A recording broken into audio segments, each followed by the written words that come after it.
Good morning प्यारे बच्चों। आपका स्वागत है हमारे एकेडमी डीएस एकेडमी पर। मैं अजय कुमार आपका स्वागत करता हूं। तो आइए आज हम स्टार्ट करते हैं आपकी 7th क्लास जो 10th पर है बेटा, ऑल एग्जाम के लिए। कोई भी एग्जाम आपका वनडे एग्जाम हो उसमें आपकी क्लास बहुत महत्वपूर्ण हो सकती है। तो आइए हम स्टार्ट करते हैं आपका चैप्टर।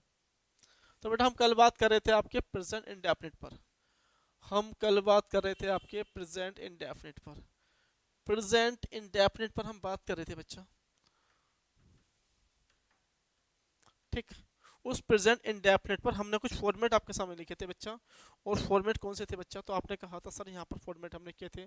पहला था आपका बेटा एमटीबी का फॉर्मेट। एमटीबी एक बार रिवाइज कर लेते हैं बच्चा। दूसरा था आपका डीटीबी का फॉर्मेट। एक मिनट रुके। एमटीबी का फॉर्मेट जिसमें आपके नेगेटिव पॉजिटिव थे बच्चा। तो एमटीबी का फॉर्मेट एक बार हम देख लेते हैं बेटा। यहाँ पर हम पहले सब्जेक्ट लिखते हैं बच्चा। उसके बाद आपको सिखाया था बच्चा फिफ्थ फॉर्म या फिर फर्स्ट फॉर्म यहाँ पे आ सकती है। और उसके बाद आपने कहा था यहाँ पर ऑब्जेक्ट। उसके बाद में आपने कहा था सर यहाँ प्रीपोजिशन। उसके बाद में आपने कहा था यहाँ पर नाउन। उसके बाद में हमने कहा था सर टाइम। जी बिल्कुल सही है आपका जवाब, बिल्कुल सही जवाब है सर आपका। ठीक है। दूसरा, इसका नेगेटिव बनाना हो तो बच्चा बड़े सिंपल सी बात है। इस वाले का नेगेटिव आपका यही बन जाएगा बेटा सब्जेक्ट, और यहाँ पर लगाओगे आप डू या फिर प्यारे बच्चों डज। उसके बाद आपने यहाँ पर नोट लगाया था बच्चा। और आपने कहा सर उसके बाद आने वाली जो वर्ब होती है वो आपकी फर्स्ट फॉर्म होती है, क्योंकि यहाँ पर हमारे सामने डस पहले आ चुका है। तो इस बात का विशेष ध्यान रखें। उसके बाद हम यहाँ पर बेटा किसी ऑब्जेक्ट की नीड है, क्योंकि वो एमटीबी का फॉर्मेट है। उसके बाद प्रीपोजिशन है। उसके बाद आपके जो भी आएगा आएगा। ठीक है बच्चा। हम दूसरी बात कर रहे थे बच्चा आपके सामने, दूसरे फॉर्मेट की हम बात कर रहे थे, और वो था आपका डीटीबी बेस्ड क्वेश्चन बेटा। डीटीबी बेस्ड क्वेश्चन ऊपर कहाँ से बन सकते हैं एग्जाम में?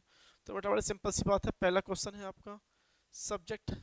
उसके बाद में डीटीबी की फॉर्म जो है वही फॉर्म बनेगी जो पहले आपने किया, फिफ्थ या फर्स्ट बेटा।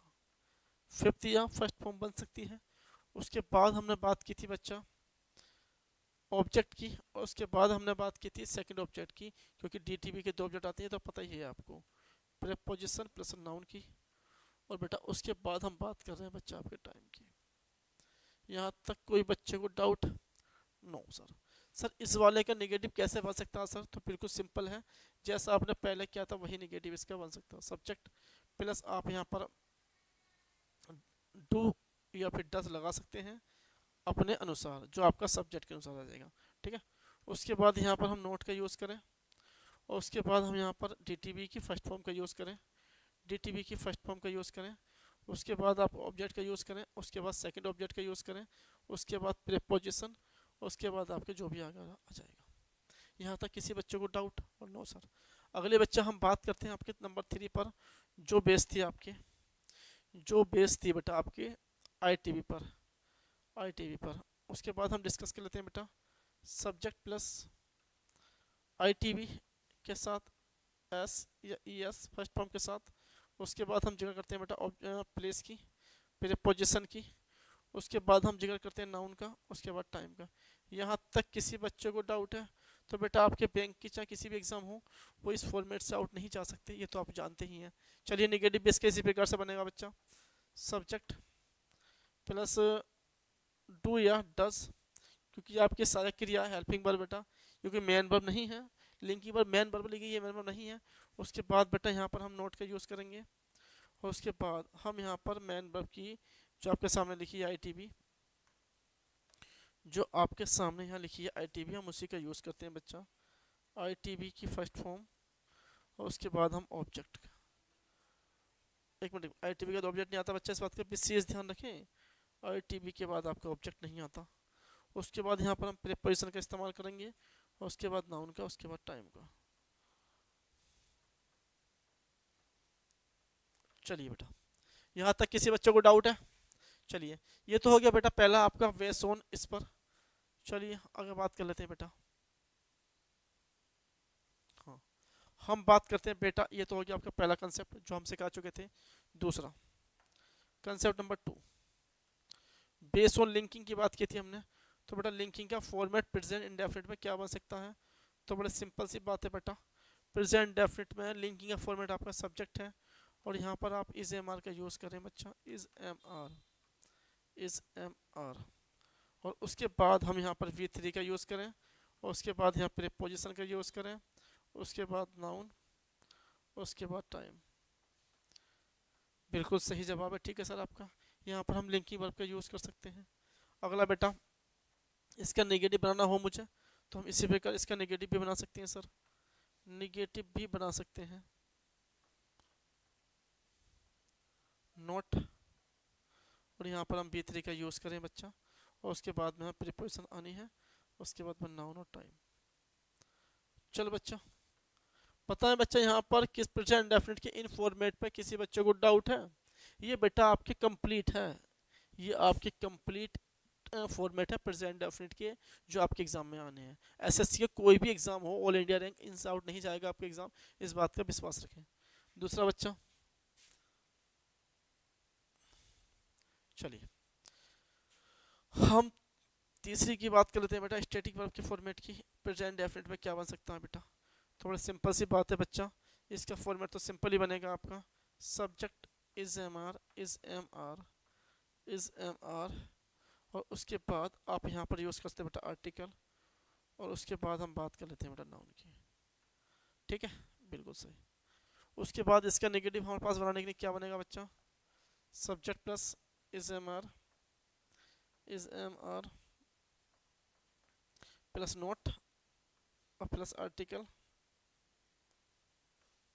प्लस नाउन की।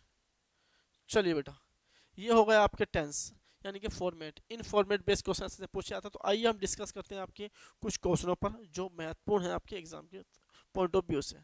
तो बेटा पहला क्वेश्चन देखें आप, जो आपके एग्जाम में पूछा गया है इन्हीं बेस्ड क्वेश्चनों पर। इन फॉर्मेट को आप साइड करें और पहला क्वेश्चन देखें जो आपके एग्जाम में पूछा गया, जल्दी उसका आंसर देने का प्रयास करें। पहला, इंग्लिश,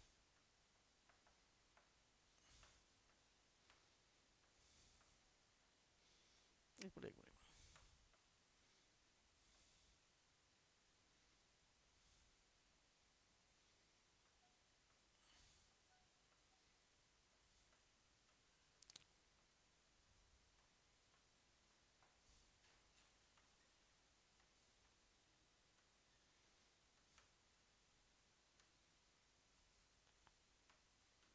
speaks।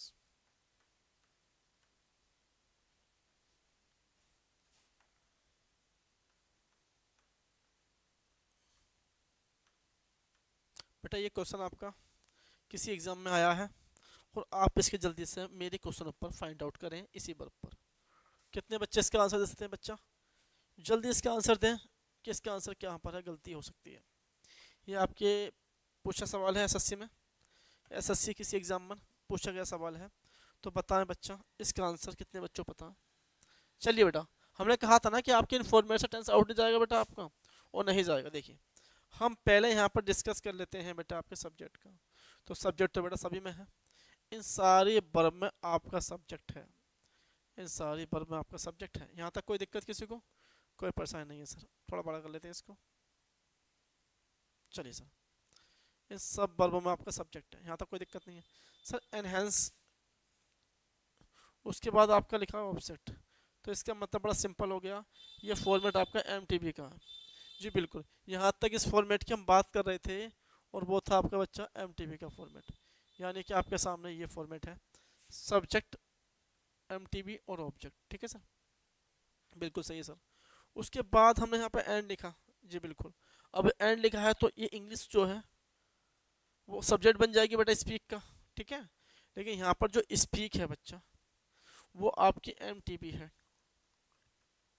क्या है बच्चा, एमटीबी। अगर ये आपकी एमटीबी है प्यारे बच्चों, तो इसके बाद क्या लिखी है, प्रीपोजिशन लिखी है।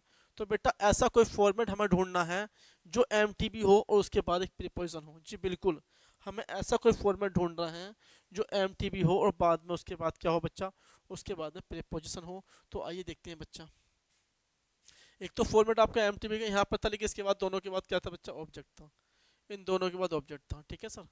चलिए अब हम यहाँ पर देखते हैं ध्यान से, यहाँ पर अभी सिखाया था आपको जो B3 होती है एमटीबी की शॉर्ट फॉर्म होती है, ये लो। इसके बाद तो प्रीपोजिशन है सर, इससे पहले हमने इज़ेएमआर का यूज़ किया, जी बिल्कुल, इससे पहले हमने इज़ेएमआर का यूज़ किया, तो बिल्कुल सही है sir.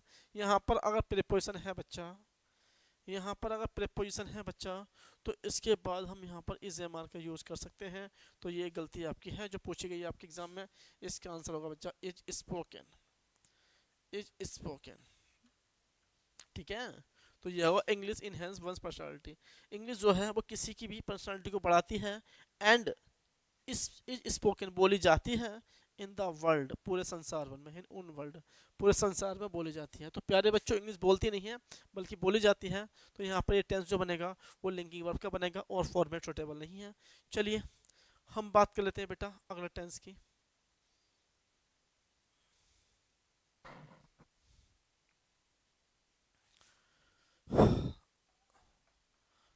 All of us know, हम सब जानते हैं डेट, हम सब जानते हैं डेट कमल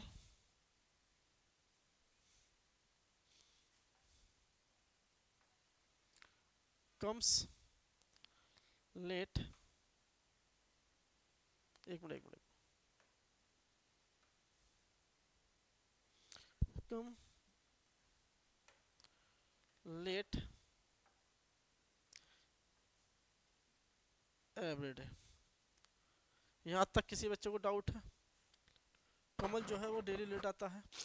चलिए बच्चा उसके बाद हम डिस्कस कर लेते हैं एंड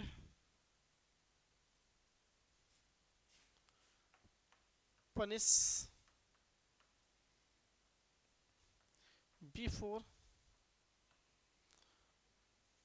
द स्टूडेंट्स। बेटा ये क्वेश्चन है आपका और मैं चाहूँगा प्यारे बच्चों इसका आप सही जवाब दें, बिल्कुल जल्दी से आप जवाब दें बच्चा। तो मुझे बताएं कि इसमें क्या एरर हो सकती है। Tell me right now. चलिए बच्चा जिक्र करते हैं बड़े टेंस पर भी, हम डिस्कस करते हैं इस टेंस पर भी। चलिए बेटा यहाँ पर लिखा है हमारे सामने कमल और यहाँ पर एक वर्ब आई है कम्स। कम्स तो बेटा आईटीबी है, आईटीबी, आईटीबी का मतलब यहाँ पर ऑब्जेक्ट तो आने का नहीं है। तो लो रहा बेटा ये लेट, ये तो आपकी एडवर्ब है तो कोई दिक्कत नहीं है, हमें सही है सब कुछ। अगला एवरी डे, रोज लेट आता है बच्चा। ठीक है, उसके बाद यहाँ पर आपने एक वर्ड यूज करा बेटा पनिश। तो प्यारे बच्चों आप ये बताएं कि पनिश जो वर्ब है वो कैसी है। डाइटी भी है, आईटी भी है, लिंकिंग है, स्टैटिक है। तो आपको पता होना चाहिए सर ये बीट जो है मतलब पनिश करना, तो किसको पनिश करा बताना पड़ेगा, किसी को पनिश किया होगा नहीं। तो ये एम टी बी है और एम टी बी का फिर वही गलती है जो आपके आई एग्जाम में कि ये बी फोर एक प्रीपोजिशन है बच्चा, बी फोर एक प्रीपोजिशन है बच्चा, बी फोर एक प्रीपोजिशन है। तो वही गलती है बेटा, एम टी बी के बाद कभी आपके सामने प्रीपोजिशन आती है तो वो टेंस आपका लिंकिंग का बनेगा ना कि एम टी बी का। तो बड़े सिंपल सी बात है बच्चा, यहाँ पर इसे काटो और यहाँ पर लिखो इज पनिश्ड। ये लो, ये इसका आंसर हो गया बच्चा। तो वही प्रेजेंट डेफिनेट सिखाया था आपको लेकिन आपके फॉर्मेट के बाद। आप ऑल एग्जाम में ये क्वेश्चन कर सकते हैं बड़े इजीली, बहुत आसानी से है। तो बेटा ये दोनों समझ में आए आपके। तो आइए हम एक क्वेश्चन की और बात कर लेते हैं बच्चा जो आपको पता होना चाहिए। ठीक है बेटा,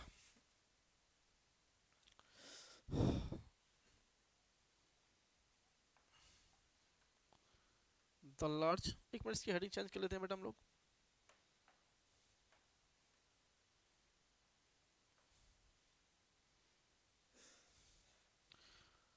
द लार्ज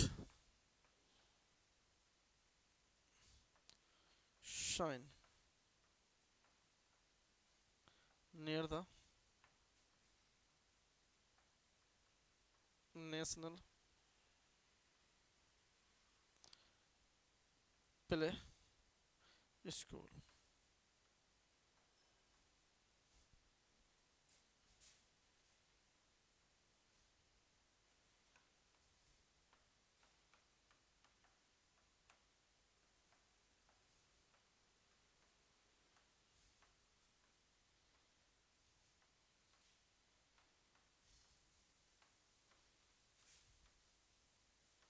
ये बेटा क्वेश्चन है आपका और इसके आप एग्जाम में क्वेश्चन देखें बेटा, इसके जो आंसर थे वो कुछ इस प्रकार से थे। कितने बच्चे इसका आंसर भर सकते हैं ध्यान से देखें। पहला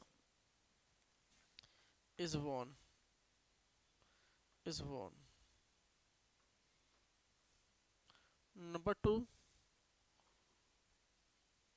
ones. Number 3, tells. Number 4, gave. Number 5, gives.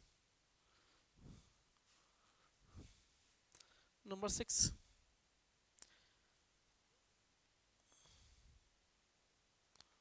right. चलिए बच्चों, कुछ एग्जाम्पल हैं, एक क्वेश्चन है, उसके कुछ आंसर हैं, तो जल्दी से आप अपना आंसर दीजिए बच्चा। उसके बाद हम डिस्कस करते हैं क्वेश्चन पर कि इसका सही आंसर क्या हो सकता है। ठीक है बेटा, तो हम बात करते हैं बेटा क्वेश्चन की।